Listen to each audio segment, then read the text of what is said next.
Mesdames et messieurs, bonjour. Je voudrais tout d'abord dire combien le Royaume du Maroc est très heureux pour l'adoption à l'unanimité de la résolution sur le Sahara. À cette occasion, je voudrais remercier tous les membres du Conseil de sécurité pour leur unanimité et surtout pour leur unité et leur cohésion derrière cette résolution, avec une mention particulière à la délégation américaine et au groupe d'amis qui ont fait preuve de beaucoup de compréhension de la sensibilité de la question, mais également de sa complexité et de ses enjeux régionaux et sécuritaires et politiques. Le Maroc est très heureux que cette résolution réaffirme les trois fondamentaux de la recherche de la solution politique. Primo, il faut une solution politique mutuellement négociée et mutuellement acceptable par toutes les parties. Secondo, la prééminence de l'initiative marocaine d'autonomie qui a été réaffirmée pour la 8e année consécutive par le Conseil de sécurité. Tertio, c'est l'appel par le Conseil de sécurité au réalisme et à l'esprit de compromis. Nous sommes également très heureux de relever que le Conseil de sécurité a réaffirmé avec force le référentiel juridique de la médiation politique par le secrétaire général et son envoyé personnel, en l'occurrence le chapitre 6 de la Charte des Nations Unies qui parle de règlement pacifique des différends. La résolution a également réaffirmé avec force que les efforts du secrétaire général des Nations Unies, son envoyé personnel, s'inscrivent dans le chapitre 6 qui encourage les parties à trouver une solution politique. Le Conseil de sécurité a, dans sa grande sagesse, relevé et surtout accueilli avec satisfaction et appréciation les récentes initiatives prises par le Royaume du Maroc dans le domaine des droits de l'homme.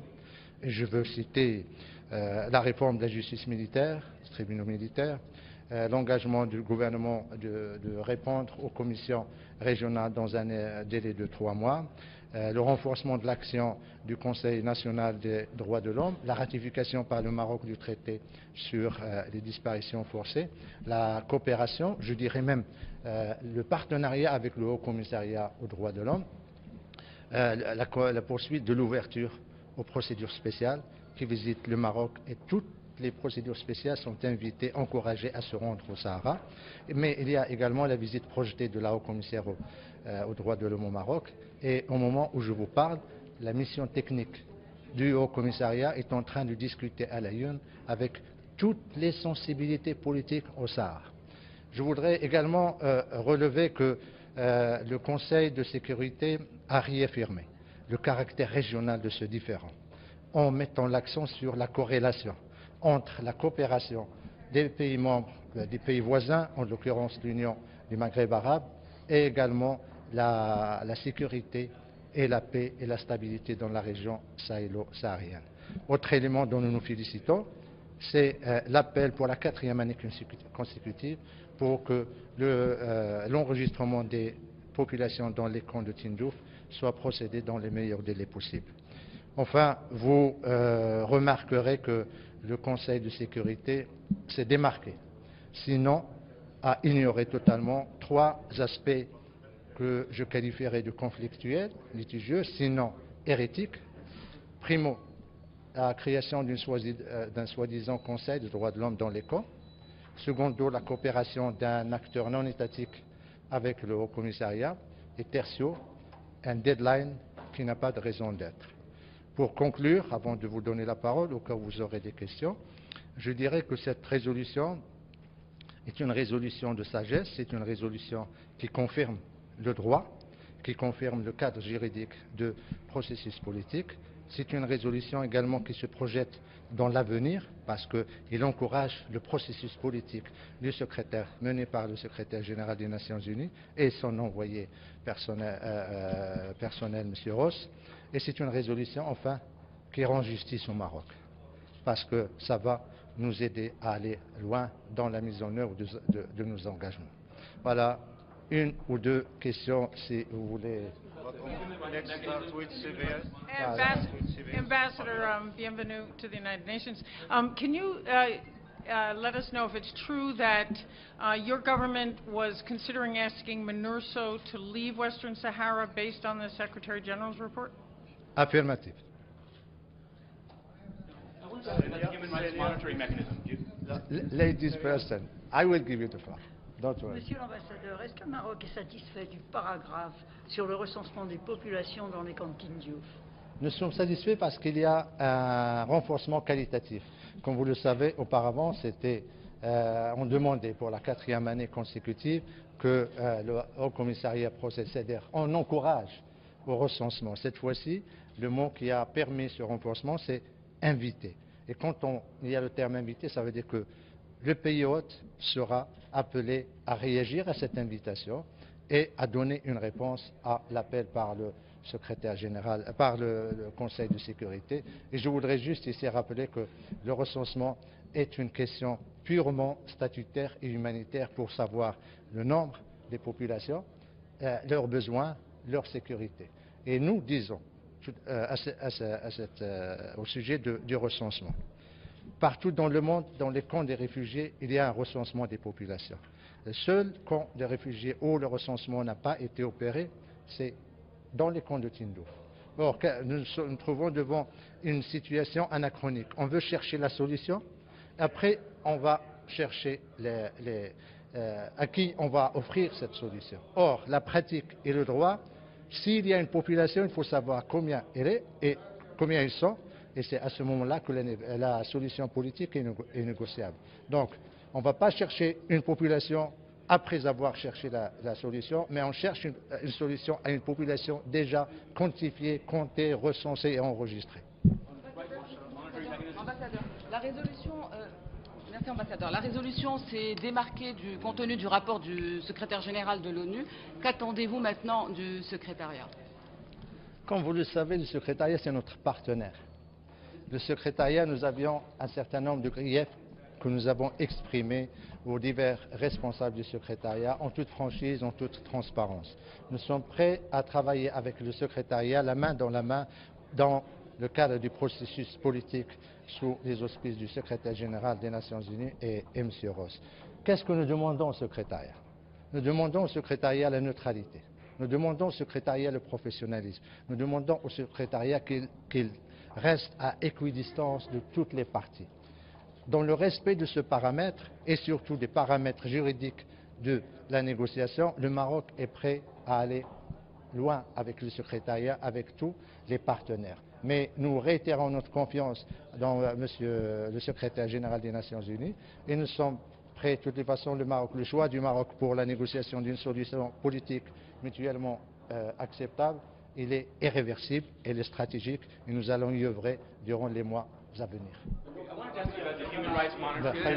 Can I ask the question? Je peux faire ma question? Yes, oh, bien sûr. Merci. I wanted to ask you about the human rights monitoring mechanism. It was initially in the advanced copy of Ban Ki-moon's report. The African Union said that they supported it. Rather than get into the history, I wanted to know, can you state the problem that you see with this peacekeeping mission being proposed to have a human rights monitoring mechanism, as some say every mission since 1978 has had? What would be the problem with having such a mechanism? Thank you for your question. First of all, I would like to correct one thing. The MINUSO is not the only mission of the United Nations that doesn't have a human rights dimension. 6 missions all around the world, they don't have it. So it's not an exceptional situation. Second, concerning the mechanism. You need a mechanism when there is a massive and huge violation of human rights. You need mechanism when there is not national institutions, when there is no visit by special procedures, when there is no commitment by the country to implement its international obligation. And as I just exposed, the Security Council resolution will come with appreciations. The recent initiatives and action by Morocco, as I said, the reform of military tribunals. Now, civilians will never be tried by military tribunal. Second element is the commitment by the government of Morocco to answer to any request by the Commission, Regional Commission of the National Council on Human Rights in 3 months' time. And I would like to raise here that in some democratic countries, they never answer to these commissions. Third, the role and the importance of the action of the Council in Dakhla and Al-Ayoun have been recognized and have been enforced. As I told you, there is a technical mission of the Human Rights Office of Madame Pillay, who is visiting now Al-Ayoun, and who is now talking with everybody. So we believe that there is no need, since there is already actions, there is special procedures that are visiting. They are visiting the Sahara regularly, and Morocco is continuing interactive dialogue with them. I give just the example of Mr. Mendes, who is in charge of torture.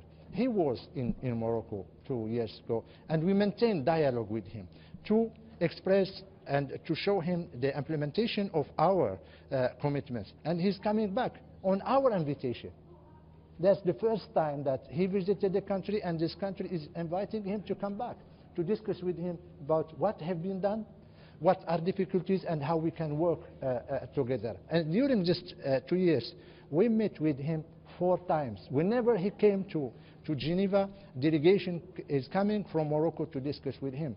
And Morocco now is about preparing a white book about implementation of all the recommendations that are given by special procedures and also by the UN mechanism dealing with human rights, just to show that we are in dynamic of implementations. So when we do all this, and in perspective of the visit of Madam High Commissioner, when we do all this, we believe that there is no need of any kind of mechanism. What we need now, sir, it's political negotiations.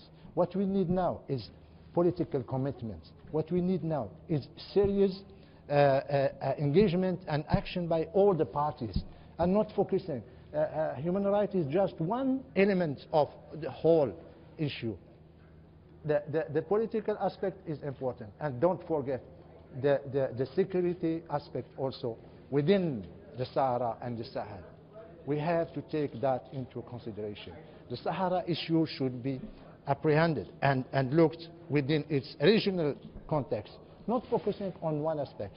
And dealing with the human rights question, you know that all people who want to express themselves, they express themselves in Al-Ayoun, in Dakhla, in Smara, and they come even in Geneva, and they say what they have to say in front of the Council of Human Rights. And they come back to Al-Ayoun, and nobody is oppressing them or arresting them or doing anything to them.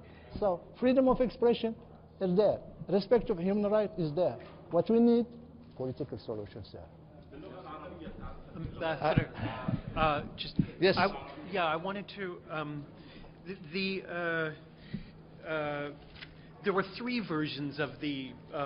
There were 3 versions of the report that went out. And my understanding, what I've heard from people in this building, is that your predecessor was removed very quickly as an expression of dissatisfaction with the report to send a signal to the UN.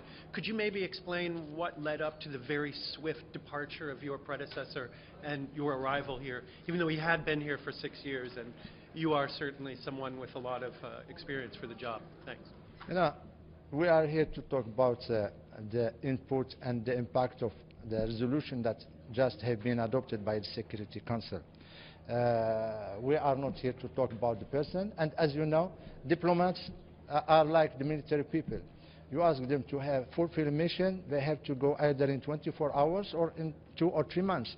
So movement in diplomacy, it's a regular things, and it's the rules. So please, I'm ready to answer you on substantive and issue dealing with the Security Council, not dealing with the person.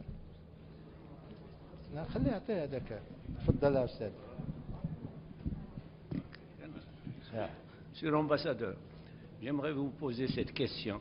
Quel était l'impact et l'importance de l'intervention de Sa Majesté Mohammed VI en ce qui concerne d'une part l'évolution du rapport du secrétaire général et ensuite l'évolution de la résolution du Conseil de sécurité? Merci. La discussion de Sa Majesté le Roi, la discussion téléphonique de Sa Majesté le Roi avec le secrétaire général des Nations Unies a été décisive, tout simplement parce qu'il a rappelé à M. Ban Ki-moon les termes de leur discussion il y a 2 ans, en août 2012. Et durant cette discussion, Sa Majesté le Roi et M. Ban Ki-moon se sont mis d'accord sur des paramètres pour la poursuite de la négociation, pour la poursuite de la médiation et de l'action également de M. Ross. Or, on s'était rendu compte que ce rapport sortait en quelque sorte. C'est un dérapage qui sortait, qui créait une certaine tension entre le secrétariat, le Maroc, et créait une situation qui n'était pas ou qui n'œuvrait pas dans le sens de la poursuite de la négociation. D'où la réaction de Sa Majesté le Roi, qu'a demandé Sa Majesté le Roi.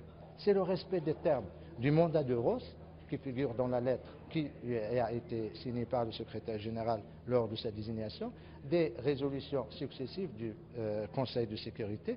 Et le Conseil de sécurité vient, une fois de plus, de rappeler que l'action du secrétaire général et de M. Ross s'inscrivent sous le chapitre 6. Et le chapitre 6, qu'est-ce qu'il dit? Il parle du règlement pacifique des différends. Donc, les choses sont claires et nous sommes très heureux que, grâce à cette discussion, à la sagesse de M. Ban Ki-moon, à sa responsabilité, parce qu'il s'est rendu compte que le processus était en danger, la présence de la MINURSO, je viens de le confirmer à votre collègue, était également en équation. Et si, heureusement, M. le secrétaire général a agi avec responsabilité, parce qu'il ne faut pas faire quelque chose qui puisse, au lieu de régler le problème, on dérègle tout ce qui a été fait jusqu'à maintenant. Et si heureusement l'intervention royale a été judicieuse, pertinente et je crois sage et utile. Polisario, ils peuvent parler à ce micro? Et ils n'ont pas le droit de parler à ce micro. Parce que c'est un acte. Ils n'ont pas le droit.